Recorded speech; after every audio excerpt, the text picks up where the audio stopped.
देखिए, दिक्कत ये होती है कि जो लोग जनता के बीच जाते नहीं हैं ना, उनको इस बात की शिकायत दूसरों से रहती है कि क्यों वो जनता के बीच जा रहे हैं। उनके परिवार के सदस्य ने मौजूदा मुख्यमंत्री जी के बारे में जिस तरीके से टिप्पणी की है, जहां वो टिप्पणी अपने में एक तरह निंदनीय है, शर्मनाक है, वहीं दूसरी तरफ प्रदेश के मुख्यमंत्री की प्रदेश के लोगों से मुलाकात की यात्रा के ऊपर लगातार इस तरीके से प्रहार करना, ये आपकी घबराहट को दर्शाता है।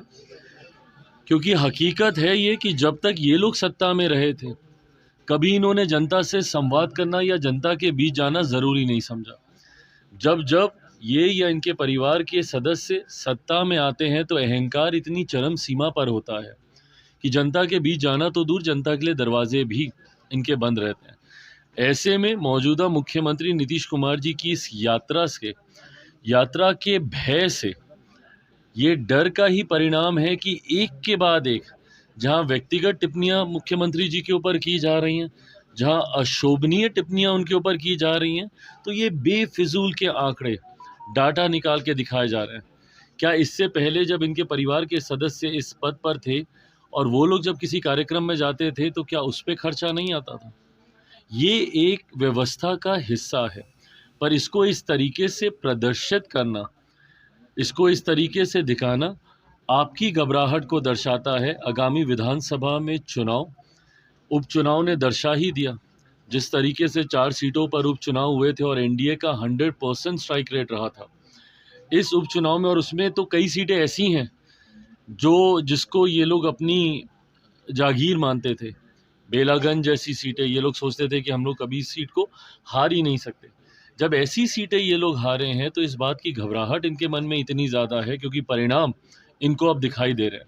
मैं मानता हूं कि इन 4 उपचुनाव ने कम से कम इतना तो दर्शा दिया कि जो हम लोग का लक्ष्य है 225 सीटें जीतने का 2025 बिहार विधानसभा चुनाव में, उस लक्ष्य को हम लोग पार करने जा रहे हैं। और इसी बात से डर कर ये लोग बिना बात का विषय उठाने का प्रयास जो कर रहे चीज राज्यसभा में देखी जा रही है, कांग्रेस के लोग लगातार हमलावर है भारत प्रेसिडेंट पे, कैसे देखते हैं इस तरह की? कल भी बहस हो गई है खड़गे जी में। और देखिए, मैं मानता हूं कि इस तरीके से चेयर के ऊपर टिप्पणी करना कतई उचित नहीं है।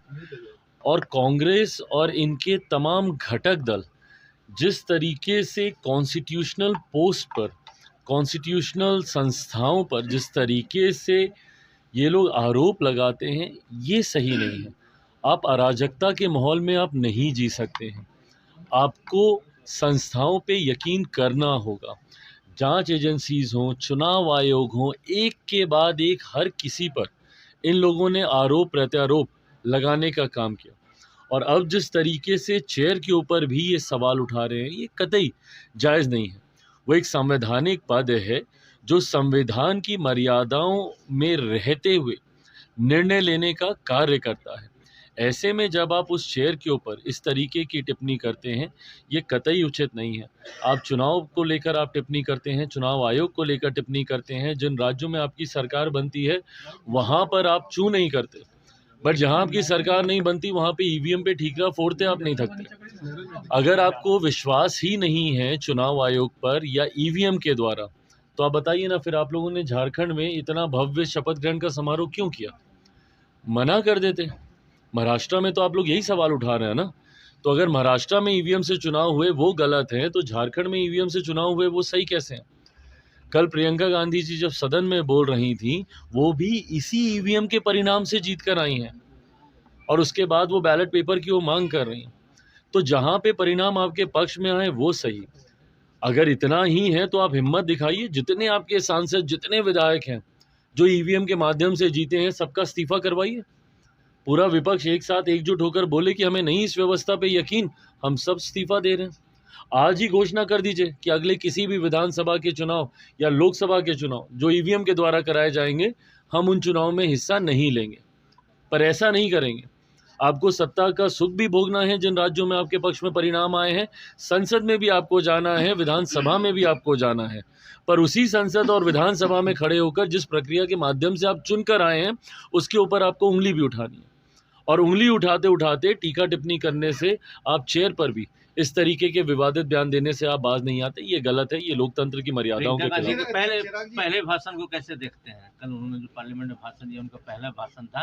राहुल गांधी ने तो बोल दिया मुझसे बेहतर। नहीं, ये बात तो खैर सही है। ये तो सभी जानते हैं कि भाई राहुल जी थोड़ा सा बोलने के मामले में कमज़ोर हैं, प्रियंका जी उनसे बेहतर देती हैं। बट भाषण देने की शैली से ज़्यादा कंटेंट क्या है वो मायने रखता है। आप उनमें किन बातों को उठा रहे हैं, किन तथ्यों को आप रख रहे हैं। जब संविधान पे चर्चा हो रही है तो कांग्रेस के नेता क्यों नहीं उस काले अध्याय को याद करते हैं जब इन्हीं के नेता के द्वारा, इन्हीं के प्रधानमंत्री के द्वारा देश में आपातकाल लगाया गया था। आज जो लोग संविधान को अपनी जेब में लेकर घूमते हैं, उस वक्त क्या संविधान की हत्या नहीं की गई थी? सही मायनों में अगर लोकतंत्र की हत्या आज़ादी के बाद कभी की गई है तो सन 75 में आपातकाल लगाकर ही की गई थी। और उसके बाद उसी संविधान की दुहाई देते रहना और जो विषय है उसके अलावा दुनिया भर की राजनीति करना, अगर ये आपका आधार है भाषण देने का, तो उससे मैं कतई सहमत चिराग नहीं। पासवान विधायक कब बनेंगे? ये इच्छा मैंने ज़रूर जाहिर की है। मेरा राजनीति में आने का कारण ही बिहार और बिहारी रहे हैं। इस इच्छा को मैंने ज़रूर जाहिर किया है कि सांसद बनने से ज़्यादा महत्वपूर्ण एक मेरे लिए विधायक की भूमिका होगी, जहां अपने राज्य में रहकर मैं अपने राज्य के लिए मैं ज़्यादा कार्य कर सकूं। बिहार फर्स्ट, बिहारी फर्स्ट की सोच को मैं धरातल पर उतार सकूं। ये फैसला आने वाले दिनों में पार्टी को ही लेना है, बट मैं पूरी तरीके से नहीं, मैं ऐसा कतई नहीं मानता। फिलहाल आज की तारीख में एनडीए गठबंधन का अगर आप जिक्र करें तो चेहरा पूरी तरीके से हम लोग का स्पष्ट है। मौजूदा मुख्यमंत्री नीतीश कुमार जी के नेतृत्व में ही एनडीए गठबंधन चुनाव लड़ने जा रहा है। और मैं मानता हूं, मेरा पूरा विश्वास है कि अगले साल इस समय जब आप लोगों के साथ पुनः एक ऐसी प्रेस वार्ता हो रही होगी, तब तक मेरे मुख्यमंत्री एक बार फिर से मुख्यमंत्री पद की शपथ ले चुके होंगे। चिराग जी, उनके बाद तो कोई चेहरा नहीं है। चिराग चेहरा गठबंधन दल ये तैयार करते हैं। मैं मानता हूं आज की तारीख में गठबंधन पर बिहार की जनता का विश्वास है और उस गठबंधन का नेतृत्व फिलहाल बिहार में मौजूदा मुख्यमंत्री नीतीश कुमार जी ही कर रहे हैं और वही चेहरा होंगे और वही अगले मुख्यमंत्री भी होंगे। चिराग जी, निजी चैनल पर साक्षात्कार देते हुए नेता प्रतिपक्ष ने कहा है कि जिस तरह से बीजेपी ने नीतीश कुमार को डुबोया है, उसी तरीके से चिराग पासवान को भी डुबो देंगे। देखिए, वो उनका ये प्रयास हमेशा रहता है कि किस तरीके से गठबंधन के बीच दरारें पैदा की जा सके। जितने भी विपक्ष के दल हैं और जितने भी विपक्ष के नेता हैं, वो निरंतरता में इस तरीके की बयानबाजी करते हैं ताकि एनडीए के घटक दलों के बीच किसी तरीके का विवाद उत्पन्न हो, एक दूसरे के प्रति अविश्वास उत्पन्न हो। इस तरीके की भूमिका उन्होंने, विपक्ष ने हमेशा निभाने का प्रयास किया है, क्योंकि ये उनका अपना अनुभव रहा है। जिस तरीके से सो कॉल्ड इंडिया अलायंस के बीच ही जितने भी घटक दल हैं उन्हीं में विश्वास नहीं है, एक दूसरे की टांग खींचने के लिए जो लगातार तत्पर रहते हैं। राहुल जी अभी जिस पद पर बैठे नहीं हैं, उस पद से उनको कैसे हटाया जा सके और ममता बनर्जी जी वहाँ पर जाकर बैठ जाएं, इसके लिए प्रयास चल रहा है। तो अविश्वास का माहौल जिस तरीके से आप बिहार में ही देख लीजिए, कांग्रेस और राजद के बीच में अविश्वास का माहौल नहीं है। जहां एक तरफ राजद का कांग्रेस के साथ यहाँ पे गठबंधन है, वहीं उनके वरिष्ठ नेता, उनके राष्ट्रीय अध्यक्ष सीधा ये बयान देते हैं कि ममता बनर्जी जी को इस गठबंधन का नेतृत्व करना चाहिए।